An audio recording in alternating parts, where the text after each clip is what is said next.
नमस्ते। कभी सोचा है आपने कि कैसे एक फूल, एक ट्यूलिप इतिहास का पहला सट्टा बाजार का बुलबुला बन गया? ये कहानी है 17वीं सदी के नीदरलैंड्स की। बड़ा दिलचस्प है। एक टाइम था जब ट्यूलिप बल्ब मतलब सोने से भी ज्यादा कीमती हो गए थे। तो आज हम इसी पर बात करेंगे। 1637 का वो डच ट्यूलिप मेनिया। गहराई से समझेंगे कि क्या हुआ था, क्यों हुआ था और इससे हम क्या सीख सकते हैं। हमारे पास काफ़ी कुछ है इस पर बात करने के लिए। हिस्टोरिकल लेख हैं, एनालिसिस हैं और हमारा मकसद यही है कि इस पूरी घटना को परत दर परत खोलें, समझे कि हुआ क्यों और आज भी क्या इसके कोई सबक है हमारे लिए। तो ये ट्यूलिप मेनिया आखिर था क्या? देखिए, ये डच गोल्डन एज का टाइम था। 17वीं सदी की शुरुआत। उस वक्त नीदरलैंड्स मतलब ज़बरदस्त प्रॉस्पर करा था। इकोनॉमी बहुत तेज थी और इसी दौरान ट्यूलिप्स जो ओटोमन एम्पायर से लाए गए थे, वो एक नए बड़े फैंसी लग्जरी फूल बन गए। इतने पॉपुलर हुए कि उनके बल्ब की कीमतें मतलब आसमान छूने लगी, बहुत तेजी से बढ़ी। और फिर अचानक फरवरी 1637 में ये मार्केट एकदम से गिर गया, क्रैश हो गया। हाँ, इसे अक्सर कहते हैं कि ये इतिहास का पहला बड़ा स्पेकुलेटिव बबल था, मतलब सट्टेबाजी का बुलबुला। और इसमें मार्केट साइकोलॉजी, झुंड वाली मानसिकता जिसे कहते हैं, हर्ड बिहेवियर, और फोमो मतलब मौका चूकने का डर, इन सब का एक क्लासिक केस है ये। चलिए शुरू से शुरू करते हैं। कहानी कैसे शुरू हुई? कहानी शुरू होती है, जैसा मैंने कहा, तुर्की से। उस समय का ऑटोमन एम्पायर, वहां से ट्यूलिप बल्ब यूरोप आए और 16वीं सदी के आखिर तक नीदरलैंड्स पहुंच गए। अब नीदरलैंड्स, खासकर एम्स्टर्डम, उस टाइम दुनिया के सबसे अमीर ट्रेडिंग हब्स में से एक था। डच ईस्ट इंडिया कंपनी थी, दुनिया भर से पैसा आ रहा था। तो ऐसे माहौल में ट्यूलिप अमीरों के लिए एक स्टेटस सिंबल बन गया। बिल्कुल। भाई, जिसके बाग में ट्यूलिप लगे हैं वो बड़ा आदमी है, रईसी की निशानी। रईसी की निशानी। बिल्कुल। और ये समझना जरूरी है कि ये मेनिया, ये पागलपन क्यों शुरू हुआ। इसके पीछे ना कई वजह थीं, एक साथ काम कर रही थीं। पहला तो यही स्टेटस वाली बात। ट्यूलिप नए थे, एग्जॉटिक थे, दिखने में बहुत सुंदर थे। और कुछ किस्में तो खास थीं जिनमें एक वायरस लगता था, बाद में पता चला ये वायरस था ट्यूलिप ब्रेकिंग वायरस। उससे पंखुड़ियों पर बड़े अनोखे रंगीन पैटर्न्स बन जाते थे, ब्रेक्स कहते थे। अच्छा। ये वाले बल्ब तो मतलब बहुत ही ज्यादा महंगे थे, क्योंकि ये पैटर्न आप बना नहीं सकते थे, ये अपने आप बनते थे। तो और दुर्लभ और कीमती हो गए। अमीर डच व्यापारी, बड़े लोग इन्हें अपने बागों में लगाकर अपनी दौलत दिखाते थे, अपना टेस्ट दिखाते थे। अच्छा, तो मतलब ये सिर्फ फूल नहीं रह गया था, एक तरह की रेयर आर्ट या कलेक्टिबल आइटम जैसा बन गया था। हाँ, कुछ हद तक कह सकते हैं। दूसरा बड़ा कारण था नीदरलैंड्स की अपनी इकॉनमी और सोसाइटी। डच गोल्डन एज चल रहा था, ट्रेड बूम पर था, शहरों में पैसा था और एक मजबूत मिडिल क्लास भी उभर रहा था, जिनके पास एक्स्ट्रा पैसा था इन्वेस्ट करने के लिए या कहें स्पेक्युलेट करने के लिए। लोग सिर्फ जरूरत की चीजें नहीं खरीद रहे थे, लग्जरी पर भी खर्च कर रहे थे। एक ऑप्टिमिज्म था माहौल में। और तीसरा और शायद सबसे अहम कारण, एक नए किस्म का फाइनेंशियल टूल सामने आया, फ्यूचर्स कॉन्ट्रैक्ट्स, वायदा अनुबंध। डच में इसे विंड हैंडल कहते थे, मतलब हवा का व्यापार, शाब्दिक अर्थ। इसमें लोग असली ट्यूलिप बल्ब नहीं खरीदते बेचते थे, बल्कि भविष्य में एक तय कीमत पर बल्ब खरीदने या बेचने के अधिकार का सौदा करते थे। और इसके लिए पूरी कीमत नहीं देनी होती थी, बस एक छोटा सा अमाउंट, एक डिपॉजिट देना होता था। अच्छा, तो मतलब ये हुआ कि लोग असल में बल्ब के मालिक बने बिना ही, जो शायद अभी उगा भी नहीं था या जमीन में था, उसके भविष्य के दामों पर सट्टा लगा रहे थे। ये तो कुछ कुछ आज के डेरिवेटिव मार्केट जैसा लग रहा है। बिल्कुल सही। यही तो लीवरेज का खेल था। कम पैसे लगाकर आप बड़ी डील कर सकते थे। दाम बढ़े तो प्रॉफिट कई गुना, लेकिन गिरे तो नुकसान भी उतना ही बड़ा। इस विंड हैंडल ने बाजार में सट्टेबाजी को और हवा दे दी, क्योंकि अब वो लोग भी इसमें आ गए जिनके पास हजारों गिल्डर नहीं थे एक बल्ब खरीदने के लिए, वो बस कॉन्ट्रैक्ट खरीद बेच रहे थे। और चौथा कारण जो इन सब से जुड़ा है, वो था मास साइकोलॉजी, झुंड वाली चाल, हर्ड मेंटालिटी और फोमो। जैसे जैसे कीमतें रॉकेट की तरह ऊपर गईं, हर तरफ बस ट्यूलिप की ही बातें। लोगों ने देखा कि अरे, मेरा पड़ोसी तो रातों रात अमीर बन गया ट्यूलिप बेचकर। किससे कहानियां फैलने लगी कि कैसे किसी ने बस कुछ बल्ब खरीदे और कुछ हफ्तों में ही भारी मुनाफा कमा लिया। इससे एक पागलपन सा फैल गया। अब सिर्फ अमीर व्यापारी नहीं, आम लोग, कारीगर, दुकानदार, नौकर, यहाँ तक कि कहते हैं चिमनी साफ करने वाले भी, हर कोई इसमें कूद पड़ा। सबको डर था कि कहीं ये गोल्डन चांस मिस ना हो जाए। लॉजिक पीछे छूट गया, बस लालच हावी था। और ये कीमतें कहाँ तक पहुंची थी? मतलब सुनने में यकीन नहीं होता। यकीन से परे। पीक पर मतलब 1636-37 की सर्दियों में कुछ रेयर ट्यूलिप बल्ब की कीमत सच में एम्स्टर्डम में जो नहर किनारे बड़े बड़े घर होते थे ना, उनसे भी ज्यादा हो गई थी। सोचिए जरा, एक फूल का बल्ब जो कुछ महीने मुरझा जाएगा, उसकी कीमत एक पूरे घर से ज्यादा। सबसे फेमस किस्सा है सेम्पर ऑगस्टस का। एक ट्यूलिप था, लाल और सफेद धारियों वाला, शानदार दिखता था। कहते हैं उसकी कीमत 5000 से 10,000 गिल्डर तक चली गई थी। अब आज के हिसाब से अंदाजा लगाना तो मुश्किल है, पर कुछ लोग कहते हैं ये करीब $7.5 लाख से $15 लाख के बराबर होगा। और इसको अगर कॉन्टेक्स्ट में रखें तो उस जमाने में एक स्किल्ड कारीगर, मान लीजिए बढ़ाई या मिस्त्री, वो साल भर में करीब 300 गिल्डर कमाता था। यानी एक सेम्पर ऑगस्टस खरीदने के लिए उसे अपनी पूरी जिंदगी की कमाई लगानी पड़ती, शायद वो भी कम पड़ जाती। एक और बड़ा मशहूर किस्सा है, एक अकेले वाइसरॉय ट्यूलिप बल्ब के बदले में क्या क्या दिया गया। सुनिए, 2 लाख गेहूं मतलब करीब 4 टन, 4 लाख राई, 4 मोटे बैल, 8 मोटे सुअर, 12 मोटी भेड़ें, 2 बड़े पीपे वाइन, 4 पीपे बियर, 2 टन मक्खन, 1000 पाउंड चीज, एक पूरा बेड सेट, कपड़ों का एक सूट और एक चांदी का कप। ये सब कुछ सिर्फ एक ट्यूलिप बल्ब के लिए। ये साफ दिखाता है कि कीमतें असलियत से कितनी कितनी दूर जा चुकी थीं। अरे बाप रे, ये तो वाकई पागलपन ही लगता है। लेकिन हाँ, हर बुलबुला आखिर में फूटता है। तो इस ट्यूलिप मेनिया का अंत कैसे हुआ? अंत बड़ा अचानक और तेज हुआ। फरवरी 1637 की बात है। हार्लेम शहर में एक रेगुलर ट्यूलिप ऑक्शन थी, नीलामी। लेकिन उस दिन कुछ गड़बड़ हुई। जो ऊंची कीमतें चल रही थीं, उन पर कोई खरीदारी नहीं आया। कीमतें जो लगातार बढ़ रही थीं, वो एकदम से रुक गईं, बल्कि कुछ कम पर बोलियां लगी। हाँ, और ये खबर जंगल की आग की तरह फैली। जैसे ही लोगों को यह एहसास हुआ कि अरे, खरीदार तो गायब हो रहे हैं, कीमतें शायद अब और ऊपर नहीं जाएंगी, बस पैनिक शुरू हो गया। जिन लोगों ने महंगी कीमतों पर बल्ब खरीद रखे थे या वायदा सौदे कर रखे थे, उनको डर लगने लगा कि अब हम फंस गए।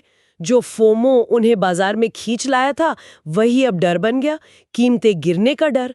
नतीजा, पैनिक सेलिंग, भगदड़ मच गई। लोग किसी भी कीमत पर अपने बल्ब या कॉन्ट्रैक्ट बेचने के लिए दौड़े। लेकिन जब हर कोई बेच रहा हो और खरीदने वाला कोई ना हो तो क्या होता है? कीमतें गिरती जाती हैं। कुछ ही हफ्तों में ट्यूलिप बल्ब की कीमतें 90% या उससे भी ज्यादा नीचे आ गई। जो बल्ब कुछ हफ्ते पहले हजारों गिल्डर के थे, वो अब कौड़ियों के दाम हो गए। और इसका असर क्या हुआ फिर? जिन लोगों ने वो वायदा अनुबंध फ्यूचर्स कॉन्ट्रैक्ट किए थे, उनका क्या हुआ? उनका हाल बहुत बुरा हुआ। कई लोगों ने वादा किया था कि वो भविष्य में ऊंची कीमत पर बल्ब खरीदेंगे। अब जब कीमतें गिर गईं, तो वो या तो कॉन्ट्रैक्ट पूरा करना नहीं चाहते थे या कर ही नहीं सकते थे, पैसा ही नहीं था। पूरे देश में ऐसे मामले आने लगे कि लोग अपने सौदों से मुकर रहे हैं, कॉन्ट्रैक्ट तोड़ रहे हैं। सरकार ने, लोकल अथॉरिटीज ने कोशिश की कि सिचुएशन को संभाला जाए। उन्होंने मध्यस्थता करने की कोशिश की, समझौते कराने चाहे। जैसे एक ऑफर था कि चलो कॉन्ट्रैक्ट की कीमत का 10% देकर मामला निपटा लो। लेकिन ये कोशिशें ज्यादातर कामयाब नहीं हुई, क्योंकि भरोसा वो पूरी तरह टूट चुका था। कई लोगों ने कहा, हम नहीं मानते इन वादों को। तो नतीजा ये हुआ कि बहुत सारे स्पेक्यूलेटर्स, खासकर वो आम लोग जो जल्दी अमीर बनने का सपना देखकर इसमें कूदे थे, वो दिवालिया हो गए। उनकी सारी सेविंग्स डूब गईं।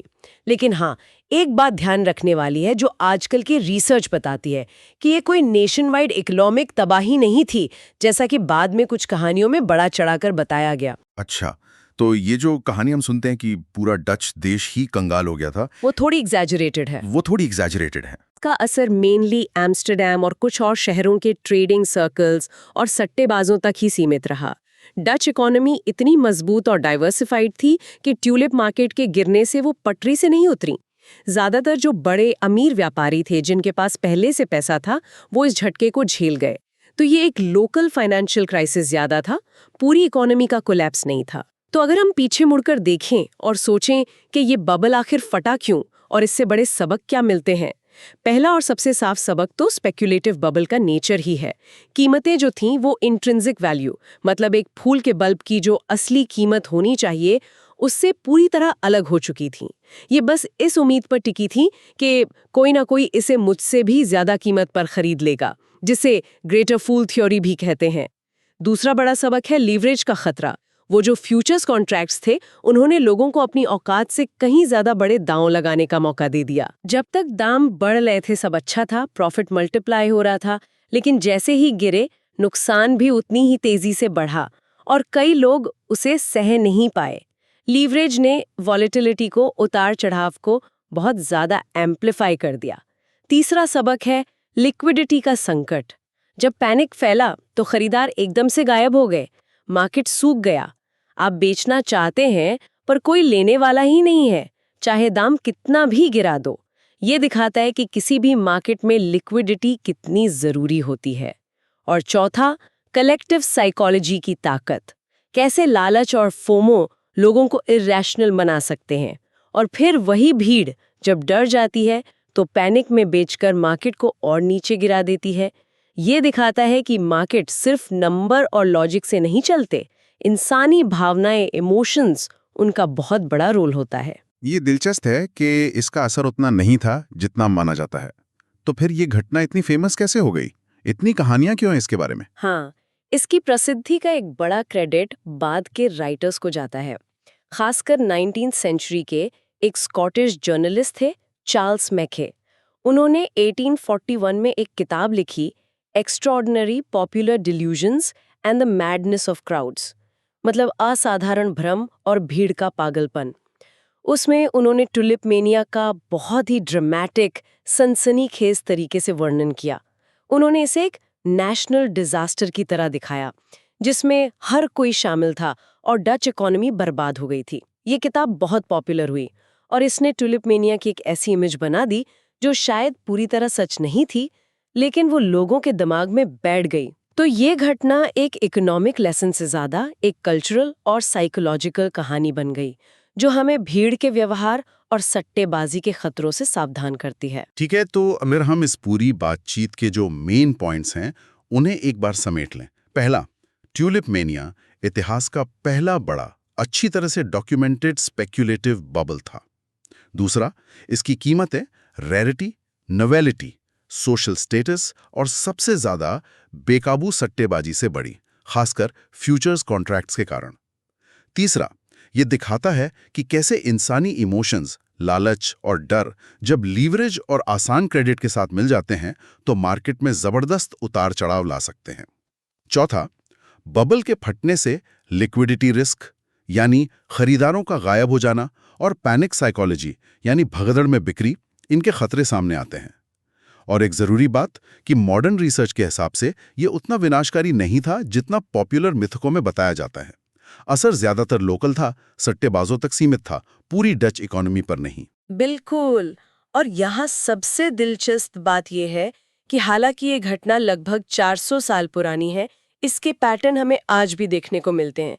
इतिहास शायद खुद को एकदम वैसे ही ना दोहराता हो, पर इंसानी फितरत और मार्केट की डायनामिक्स, उनमें कुछ समानताएं बार-बार दिखती हैं। आप किन मॉडर्न पैरल्स की बात कर रही हैं? आज के जमाने में ऐसी क्या समानताएं दिखती हैं? कई मिसालें हैं, जैसे 2000 के आसपास का .com बबल। उस वक्त इंटरनेट एक नई रेवोल्यूशनरी टेक्नोलॉजी थी। इन्वेस्टर्स में जबरदस्त जोश था। कई नई कंपनियों के शेयर आसमान छू रहे थे, भले ही वो प्रॉफिटेबल ना हो या उनका बिजनेस मॉडल सस्टेनेबल ना हो। वहां भी एक सोच थी कि इस बार कुछ अलग है, शायद वैसे ही जैसे ट्यूलिप के टाइम रही होगी। फिर क्रिप्टोकरेंसीज को देखिए, जैसे बिटकॉइन, खासकर 2017 और 2021 के बबल्स। यहाँ भी एक नई डिजिटल एसेट का idea, limited supply, digital rarity का दावा और जल्दी अमीर बनने की चाहत, इन सब ने मिलकर बड़े पैमाने पर सट्टेबाजी को हवा दी। कीमतें बहुत तेजी से बढ़ीं और फिर उतनी ही तेजी से गिरी। यहाँ तो इन्फॉर्मेशन का फैलाव इंटरनेट और सोशल मीडिया से बहुत तेज था, जो शायद ट्यूलिप मेनिया के दौर से भी ज्यादा तेजी से उन्माद फैला सकता है। NFTs का जो बूम आया था कुछ समय पहले, नॉन फंजिबल टोकन्स का, वो भी कुछ ऐसा ही था। डिजिटल आर्ट या कलेक्टिबल्स को लेकर एक क्रेज बना। कुछ डिजिटल फाइल्स लाखों डॉलर में बिकी। यहाँ भी स्टेटस, रेरिटी का दावा और स्पेकुलेशन मेन ड्राइवर्स थे। और हाल के मीम स्टॉक्स जैसे गेमस्टॉप या AMC, वहां तो हर्ड बिहेवियर बिल्कुल साफ दिखा। सोशल मीडिया पर जैसे रेडिट पर छोटे इन्वेस्टर्स के ग्रुप्स ने मिलकर कुछ स्टॉक्स की कीमतें आर्टिफिशियली बढ़ा दी। इसमें भी हाइप, फोमो और लिवरेज ऑप्शन ट्रेडिंग के जरिए का बड़ा हाथ था। और ये साफ कर दूं कि हम यहाँ सिर्फ पैटर्न की समानताएं बता रहे हैं, किसी एसेट या इवेंट को सही या गलत नहीं कह रहे। ये सब उदाहरण दिखाते हैं कि स्पेकुलेशन की साइकोलॉजी, भीड़ का बर्ताव और नई चीजों का आकर्षण ये आज भी मार्केट्स को कैसे हिला सकते हैं। तो संक्षेप में कहें तो डच ट्यूलिप मैनिया सिर्फ एक पुरानी कहानी नहीं है, बल्कि ये सट्टा बाजारों के नेचर और ह्यूमन साइकोलॉजी की एक टाइमलेस स्टडी है। एक फूल के बल्ब की कहानी जो रेयरिटी, प्रेस्टीज और फ्यूचर्स ट्रेडिंग के कॉकटेल से आसमान छूती कीमतों तक गया। और फिर फरवरी 1637 में जब खरीदार गायब हुए, पैनिक फैला तो बुलबुला फूट गया। बिल्कुल, और ये हमें एक गहरे सवाल पर सोचने के लिए छोड़ जाता है। ट्यूलिप मेनिया को करीब 400 साल हो गए। हमने तब से लेकर आज तक न जाने कितने बूम और बस्ट देखे हैं, रेलवे से लेकर रियल एस्टेट, .com से लेकर क्रिप्टो तक। क्या इन सारे अनुभवों के बाद क्या हमारी साइकोलॉजी, इंसानी फितरत वाकई बदली है? क्या हम सट्टेबाजी के लालच और झुंड में चलने की आदत से ऊपर उठ पाए हैं, या हम बस हर पीढ़ी में इन्वेस्ट करने या सट्टा लगाने के लिए नए चमकदार ट्यूलिप ढूंढते रहते हैं? ये एक ऐसा सवाल है जिसका जवाब शायद वक्त ही देगा।